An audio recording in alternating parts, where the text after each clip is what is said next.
Hello mga ka-Rainbow, after 3 years nga is ngayon ko lang ma-share sa inyo ang aking birth vlog. Kasi nasira yung cellphone kung saan nandun yung mga videos. Sinubukan nga gawin ni Steven yung cellphone. Try niya kung ma-repair niya. December 24, 2022 nga ng madaling araw, siguro mga 2:30 yun, naihi ako tapos parang merong bumulwak na tubig, ihi, hindi ko mapigilan yung pag-ihi ko. So dali-dali kami nagpunta rito sa hospital, private hospital to, sa may Marbella, na supposed to be is covered ng healthcare na binabayaran ni Steven sa insurance, private insurance yun eh. Pagkatapos, sinabi naman sa amin na hindi daw covered kasi 37 weeks pa lang ako. Ang cover daw nila is 40 weeks ang kailangan. So, kailangan namin mag-travel agad papuntang Malaga Hospital. Kinakabahan na nga kaming dalawa kasi baka mapaanak ako sa car. Tapos, nakakano magbiyahe kasi madaling araw pa lang, madilim pa syempre. Tapos, pagdating pa namin doon sa parking, ang hirap kumuha ng bakanteng parking. Ayan o, double parking na nga sila eh.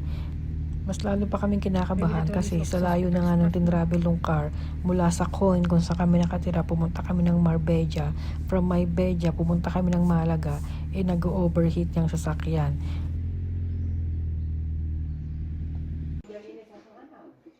Tapos dinala na, nung nakapag-park na, dinala na ako dun sa room, sa waiting room. I-monitor ulit yung baby.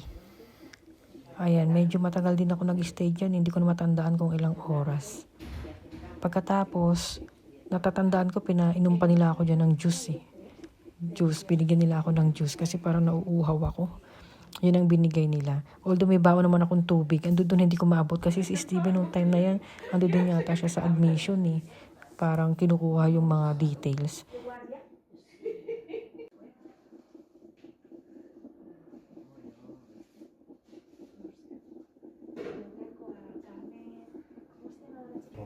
After naman sa monitoring area, dinala naman ako sa isang room kung saan diyan ka maghihintay na tataas yung CM mo bago ka dalhin sa delivery room.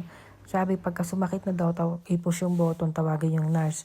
Sabi ko, sumasakit na, magpapa-epidural ako kasi merong certain CM lang na allowed na pwede ka nang turukan ng epidural. So nagpa-epidural nga ako tapos dinala na ako noon sa delivery room. Hindi na pwede mag-video sa delivery room kasi pinaiwan yung mga cellphone at saka yung gamit eh. Hindi na pinadala.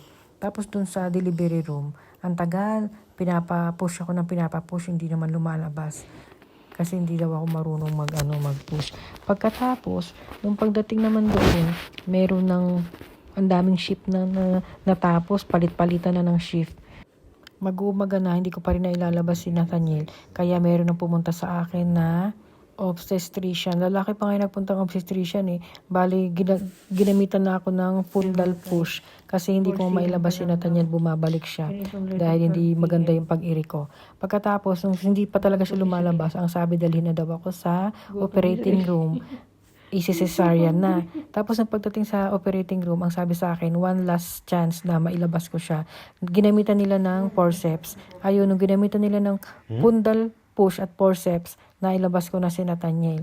Kaya naipanganak ko siya umaga na ng December 25, 2022. Pinakita lang sa akin si Nathaniel, hindi na nga siya nilagay sa dibdib ko kasi diniretso siya agad sa NICU. Thank you for watching.